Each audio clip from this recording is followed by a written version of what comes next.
siang, mudah-mudahan udah ya, berarti udah semangat dong. Sudah siap di depan layar kaca Anda, walaupun biasanya kalau habis makan siang agak ngantuk-ngantuk gimana. Pas, itu cocok banget nonton di acara Rumpi No Secret. Nah, kita ke pojokan dulu ya, biar nggak terlalu ngantuk-ngantuk amat. Untuk membahas berita-berita yang hot, baik yang datang dari dunia nyata maupun dari dunia maya. Berita apa ini? Ini berita dari dunia... apa sih, aku juga nggak tahu, campuran ya. Karena ini adalah kelanjutan dari yang terjadi dalam sebuah acara awarding begitu ya. Ketika Esa Gionino itu sempat nyeletuk bahwa apa sih sinetron yang dia bintang itu ceritanya mirip seperti kisahnya Raffi Ahmad waktu melakukan pendekatan sama... Ya itu bukan aku yang ngomong loh ya, jangan aku yang diserbu, kan aku cuma ngulangin apa yang diomongin Esa Gionino. Tapi habis itu Raffi bisa ngeles, Ayu siapa? Ya benar juga sih, Ayu siapa? Ayu kan banyak ya kan. Ada Ayu Dewi, Ayu Azari, banyak. Coba kita lihat sih. Nah ini kemudian rame karena ternyata banyak netizen yang tidak suka kalau ini diungkit-ungkit. Aku nggak tahu yang nggak suka ini ada di blog mana sebenarnya ya. Kita lihat cuplikannya berikut ini. Ada bilang pernah ada peran ya kan. Memang pernah main sinetron bareng kali kan. Ada adegan yang mirip kali di sinetron atau acara TV gitu. Ya, tapi habis itu banyak netizen yang kemudian jadi nyerang ke Instagramnya Esa Gionino, bahkan mengungkit-ungkit kisah lama Esa Gionino. Ini bulan apa sih? Kayaknya bukan hari Kamis ya, kan bisa ada throwback ya. Ini kayaknya lagi mengulang masa lalu nih, banyak yang mengulang masa lalu. Coba kita lihat postingan ada Esa Gionino juga nih ya. Mana tuh? Nih dia ada foto nih kan. Ini Esa sama istrinya, terus sebelahnya ada Ijong juga, Maririn. Sebelahnya lagi siapa nih? Alhamdulillah for us gitu. Ini mungkin ini padahal bukan satu sinetron bareng ya. Oh, tapi dia satu sinetron sama Ririn. Tapi nggak satu sinetron sama Ijong, gitu kan? Aduh, aku nggak nonton sinetron sih, bener nggak sih? Zam, terus saya, ya nggak apa-apa, congrats for us, itu alhamdulillah. Terus lanjut. Apalagi udah begini. Nah, ini coba komentarnya ya, komentarnya. Ini ada banyak gosip ya di acara itu ternyata. Oke, baiklah. Coba kita lihat komentar. Oh, ada videonya juga, Ijong sama Ririn duduk sebelahan terus diledekin sama Raffi Ahmad. Itu muter aja gitu ya. Itu memang sebuah konsep acara kalau ya. Menurut aku ya. Coba kita lihat ada cuplikan ya. Kan? Kalau Raffi yang begitu-begitu nggak ada yang ngomelin dia ya kan. Coba kalau aku dibilang julid ya. Kalau Raffi mah cuek aja, orang nggak ada yang berani ya komentarin dia. Atau mungkin karena dia nggak peduli. Coba kita lihat komentar netizen soal Ririn sama Ijong yang duduk bersebelahan padahal tidak satu sinetron bareng. Oke, kenapa ada Ijong? Tanda tanya. Hehehe. Lanjut berikutnya. Salfok saya terakhir Pepe Ijong takut ya bun ayangnya lirik abang bewok tenang aja Pepe Ijong. Oke. Aku agak nggak ngikutin. Lanjut berikutnya. Saya ketiga kenapa ikutan foto? Tadi ngomentarin fotonya Esa Gionino. Yang berikutnya. Go public apa gimana nih Ririn gitu ya. Ririn sama Ijong ya. Ya kan nggak apa-apa kan dua-duanya udah sama-sama single. Udah berapa bulan? Udah lama kan? Lebih dari 3 bulan. Dibahas. Yang menarik lagi ada postingannya Dena Devanka. Dia lagi di Bali, terus bunyinya ada lagi nih. Just like what I said last year. Just sit back and relax, the real show will begin. The truth will reveal itself. They cannot hide it anymore. Hashtag pengen ketawa takut dosa, katanya gitu. Dan dianggap netizen ini seperti menyindir apa yang terjadi pada pagelaran itu. Di mana mereka duduk bersebelahan, walaupun tidak satu sinetron bareng. Oke ya, lanjut kita lihat komentar netizen. Percayalah gak ada kebahagiaan yang abadi jika kebahagiaan itu mereka bangun di atas penderitaan orang lain. Lanjut berikutnya. Pasti nonton tadi ya kak, jadi bahan candaan para host, semua orang juga sudah tahu. Lanjut berikutnya, mungkin udah capek umpet-umpet tapi ya udah kak, ikhlasin aja, mudah-mudahan Kak Dena menjadinya. Iya, aku gak komentaran, nanti kalau aku komentar aku dimarahin orang. Mendingan suruh Raffi Ahmad aja yang komentar, gak ada yang marahin dia. Oke, kita lihat langsung ke profil. Bintang tamu kita yang pertama ada Nadia Mustika. Kita lihat profilnya berikut ini. Private room bersama Nadia Mustika ya. Ini kalau kita ikutin perjalanan hidupnya Nadia Mustika di di dunia publik gitu ya. Kayak naik roller coaster gak sih kalau kamu? Iya, seperti itu ya. Iya. Dari mulai. Apalagi kan sebelumnya aku bukan dunia entertain gitu, jadi kayak kaget banget. Mendapat sorotan yang bertubi-tubi, sementara kehidupan kamu pun gitu ya mengalami banyak kejadian yang nggak ada yang pernah nyangka lah gitu ya. Tapi kita flashback dulu ke masa kamu kecil gitu ya. Masa kamu kecil kan ini sesuatu yang ya untuk siapapun itu juga berat ya. Umur 3 hari kamu sudah Diangkat. Diangkat anak. Dan kamu baru tahu bahwa kamu adalah anak angkat pada saat kamu SMA. Aku SMA.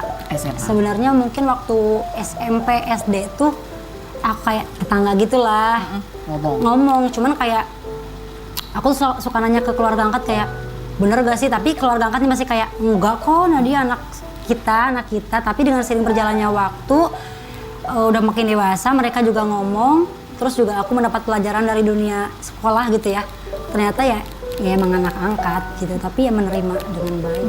Menerima aja. Mungkin kalau waktu SMP, SD tuh nangis lah, namanya anak kecil, terus taunya kita bukan anak dari keluarga itu, ya siapa sih yang gak sedih. Tapi dengan seiring berjalannya waktu ya sangat ikhlas gitu dengan jalan hidup harus seperti itu. Tapi pasti ada dong apa yang berkecamuk di kepala kamu. Mungkin rasa sedih kenapa kok kamu dititipkan. Itu ada pertanyaan. Ada. Dulu waktu kecil ada kayak kenapa sih aku dikasihin gitu. Tapi ya mungkin emang harus jalannya kayak gitu. Jadi udah aja sih. Gimana caranya sampai kamu ke pemikiran ya udahlah, memang mungkin jalannya sampai apakah karena kamu bertanya, ada yang menjelaskan ke kamu, atau ada titik di mana kamu ngerasa ya udahlah terima aja karena itu lebih. Karena mungkin aku digedein di panti kali ya. Biasa hidup dengan sederhana, melihat ke yang menengah ke bawah. Jadi aku maksudnya Allah itu menitipkan aku ke keluarga angkat itu ya karena akan berjalan dengan baik gitu. Karena aku kan sekolah di panti, dikuliahin gitu. Itu yang aku ambil, oh ini maksud Allah itu gitu. Kalau misalkan mungkin aku nggak diangkat kan kita nggak tahu jalannya seperti apa. Jadi kita menikmati proses yang sekarang aja. Jadi kamu melihat bahwa ketika kamu diserahkan, diangkat anak, kamu mendapatkan kesempatan untuk mendapatkan pendidikan yang lebih baik. Iya. Apa yang kamu lihat pada saat kamu dibesarkan di panti kan kamu bilang kamu melihat yang di bawah, yang lebih susah. Iya. Seperti apa sih kehidupannya? Kehidupan di panti. Iya. Kehidupan di panti ya kita kan berkumpul di satu yayasan yang berbeda-beda daerah, beda-beda orang jelasnya, beda-beda dengan apa ya pribadi masing-masing. Di situ kayak kita itu harus belajar makanan pun satu, kita harus bagi-bagi ke semua anak yang di rumah. Terus sekamar aja kita bisa berenam. Di situ kita bisa ambil hikmahnya tuh ternyata kita nggak boleh sombong, kita punya rezeki kita harus kasih. Apapun yang kita dapat saat itu kita harus berbagi. Uang jajan pun kita seminggu 70.000. Enggak deh, tergantung SMP SMA-nya gitu ya. Kalau untuk teman-teman aku kayak dia SMA aja udah berapa ratus tuh jajannya gitu. Kalau tapi di situ bersyukur gitu. Karena semua rata, semua mengalami perjuangan yang sama. Iya. Jadi dari umur berapa kamu besar di panti? Aku tinggal di panti pas mau masuk SMP. Terus masuk SMP. Kamu nggak bertanya ke apa? Ayah, orang tua kamu, orang tua angkat Itu kamu? keinginan aku. Keinginan aku pribadi. Soalnya jadi kebetulan keluarga angkat itu, almarhum bapak angkat itu dia salah satu tokoh masyarakat di pelosok sana yang biasa memang memasukkan orang yang tidak mampu ke panti asuhan. Terus juga suka mengadakan hitanan massal setiap tahunnya di Cianjur gitu. Aku pengen. Kenapa? Karena aku biasa hidup kalau misalkan di kampung pun aku ya nyuci sendiri, apa-apa sendiri gitu. Jadi kalaupun aku ke kota, meskipun ke panti, aku udah bisa hidup sendiri. Jadi kamu belajar hidup mandiri Iya. dari sejak SMP? Iya. Itu alasannya? Iya. Jujurnya itu Iya. alasannya? Iya. Atau karena kamu ada keraguan bahwa kamu anak kandung? Enggak. Bukan? Bukan. Momen pada saat orang tua kamu akhirnya memberitahu bahwa kamu memang anak angkat. Iya. Seperti apa pada saat itu kejadiannya? Ingat? Kejadiannya waktu SMA kalau nggak salah. Ya kalau misalnya benar kalau Nadia itu bukan anak dari kami gitu. Tapi karena mungkin emang dari awal-awalnya udah mulai curiga nih. Jadi ya sedih sih ada tapi nggak terlalu sedih apa awal. Pada saat gitu. apa mereka memberitahu kamu? Waktu aku pulang kampung. Kan kalau dari panti itu setiap setahun sekali pulang tuh. Nah ada masanya kita ngobrol di sana, masa Idul Fitri kumpul. Masa Idul Fitri. Iya, ada momentumnya. Iya. Kenapa tiba-tiba ngasih tahu seperti itu? Ya mungkin karena aku udah dewasa, aku akan menikah, ya pastinya kan mau gimana pun harus tahu kondisi aku yang sebenarnya seperti apa gitu. Untuk menceritakan latar belakang aku kepada calon suami aku nantinya. Sedih ada? Sedih pasti. Walaupun kamu sudah curiga? Iya. Apa yang membuat kamu sedih pada saat itu? Kenapa sih saya harus dikasih gitu? Kamu berusaha nutupin kesedihan yang masih terasa? Ya sekarang kan aku jadi seorang ibu gitu ya. Ya mau gimana pun aku sayang gitu sama anak aku gitu. Gitu aja sih. Aku merasakan hal itu lebih itu ketika aku sudah menjadi seorang ibu. Apa yang berat ketika pertanyaan itu muncul, kenapa sih aku harus dikasih? Ya karena aku kenapa harus tinggal sama orang lain gitu. Maksudnya mungkin harus kalau sama keluarga kandung juga bisa. Kenapa aku harus dikasihin? Itu aja sih yang kayak. Tapi dengan sering berjalannya waktu ya udah, aku menerima dengan baik. Justru malah aku setiap tahun kalau pulang dari panti aku berusaha nemuin beliau gitu, mama aku gitu. Tapi memang selalu nggak ada, selalu nggak pernah ketemu. Jadi kamu belum pernah berbincang sama mama kandung? Belum. Kamu Ada sih satu kali pernah waktu mau nikah. Kamu pernah bertanya atau ingin banget bertanya? Enggak pernah, karena waktu itu aku mau minta restu mau menikah. Ya Nggak berani, Iya. nggak mau, takut dengan jawabannya, atau putus asa, udah nggak pengen nanya aja? Ya udah gak pengen nanya sih. Maksudnya takutnya aku jadi kayak benci sama mama gitu. Jadi kalau udah ikhlas ya udah nggak usah dibahas-bahas lagi aja. Aku menerima dengan baik, aku meminta restu untuk menikah. Ya udah. Kamu sendiri, ini ada perjuangan kamu ya, pada hidup kamu sendiri juga tidak mudah gitu ya. Iya. Kamu pada saat hamil muda, Iya. kamu masih harus menyelesaikan ujian-ujian sekolah waktu itu. Iya. Sampai akhirnya kamu diwisuda dalam Iya. keadaan Hamil. hamil. Kehidupan rumah tangga kamu juga penuh cobaan gitu ya. Mungkin juga, aku nggak tahu, kondisi ekonomi pada saat itu juga menantang, cukup menantang. Kalau waktu itu alhamdulillah lagi ada. Lagi ada, Iya rezeki lagi ada. lancar. Iya lagi ada. Apa yang paling berat yang kamu berkecamuk di hati kamu ketika kamu melewati momen-momen itu? Ya aku hamil harus berjuang sendirian. Apa yang berat? Berjuang sendirian, ada yang kamu takutkan pada saat itu? Nggak ada sih, cuman kayak sedih aja gitu. Namanya orang hamil kan pengennya ya bareng gitu. Cuman pada waktu itu kita gak memungkinkan untuk bareng ya, tapi kita masih baik-baik, jadi ya udah santai itu sih. Ada kita. terpikir bahwa barangkali ini juga kondisi yang sempat dialami oleh mama kamu? Kalau apa ya masa lalu mama aku kurang tahu juga sih sebenarnya. Kisahnya seperti apa gitu, karena aku juga gak mau cari tahu sih gitu. Yang terpenting sekarang aku harus baik aja sama mama gitu. Harus baik? Ya harus baik, karena aku udah jadi seorang ibu. Aku rasain juga punya anak seperti apa gitu. Seperti apa? Iya, seperti apa, karena ya alhamdulillah bahagia banget ya udah jadi ibu muda untuk sampai detik ini gitu. Senang bisa ketemu anak, sesayang itu ternyata sama anak gitu, sepeduli itu kita. Kalau gak ada dia tidur aja kita sedih gitu. Pokoknya Allah maha baik udah ngasih Syaki sama aku. Pada saat momen kamu melahirkan itu kan juga di tengah masih tinggi pandemi ya? Iya.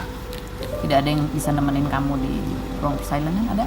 Ada, sebenarnya ada. Di karena dalam? Iya, karena hasil tes COVID-nya belum keluar pada waktu itu, jadi masih pada banyak orang.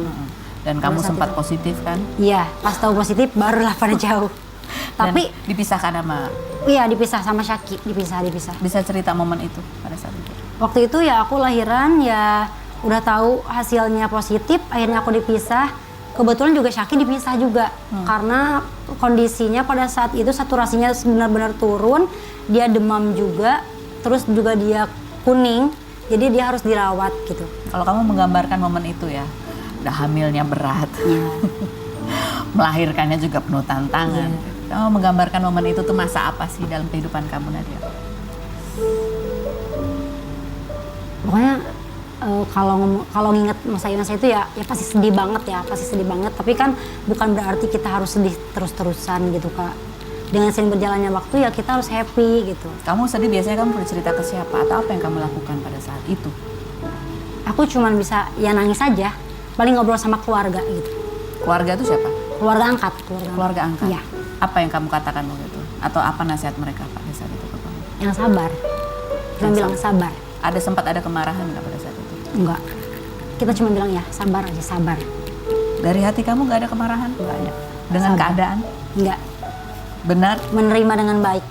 Insya Allah, alhamdulillah. Menerima dengan Iya. bukan saja kejadian yang terjadi di dalam kehidupan real kamu gitu, tapi kan di luar banyak spekulasi, Iya. ada tudingan-tudingan. Apa tudingan yang paling menyakitkan buat kamu pada saat itu dari orang-orang yang nggak kenal kamu?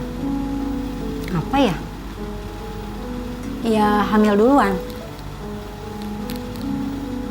Pada kenyataannya kan enggak. Itu kan sempat ramai kan itu. Tapi ya aku diamin aja sih Kak. Ya udahlah biarin aja gitu. Namanya kita kan sebagai manusia nggak bisa menutup mulut semua orang, nggak bisa menutup. Kita cuma bisa menutup telinga kita aja. Ini kurang lebih udah 2 tahun, 1,5 tahun lah masa itu berlalu. Iya. Kalau menggambarkan Nadia yang sekarang ini adalah Nadia yang seperti apa? Ya aku berterima kasih sama diri aku udah kuat sampai detik ini gitu. Untuk menghadapi apapun masalah yang aku alami sebelum-sebelumnya. Sebelum-sebelumnya. Dan kamu memasuki bahtera pernikahan Ya. dengan waktu yang amat sangat singkat ya. Pada saat kamu menikah gitu, dengan terburu-buru itu, sebenarnya apa sih yang kamu harapkan betul gitu berubah dalam kehidupan kamu? Ya pada waktu itu ya memang ya mudah-mudahan sih kita bisa hidup bareng selamanya gitu. Apalagi ada buah hati gitu. Gitu aja sih yang namanya orang menikah kan kita ngarepnya hidup langgeng sampai maut memisahkan. Itu aja sih Kak. Ketika ternyata itu tidak bisa terwujud, pasti sedih. Ya pasti sedih. Ya sebagai manusia biasa ya pasti sedih, gak bisa dipungkiri kalau perkara itu. Apa yang paling membuat kamu sedih? Ya kita harus berpisah. Kamu harus berpisah. Iya. Kamu harus berpisah atau anak kamu tidak bisa melihat Iya. orang tuanya gitu. Terutama iya anak kita nggak bisa kumpul bertiga. Kumpul Itu bertiga. aja sih. Padahal kamu membayangkan kalau punya anak, ada suami, ada bapaknya. Iya. Kamu membayangkan akan bisa melakukan apa? Ya kita happy gitu sekeluarga, bisa bareng-bareng, bisa satu rumah.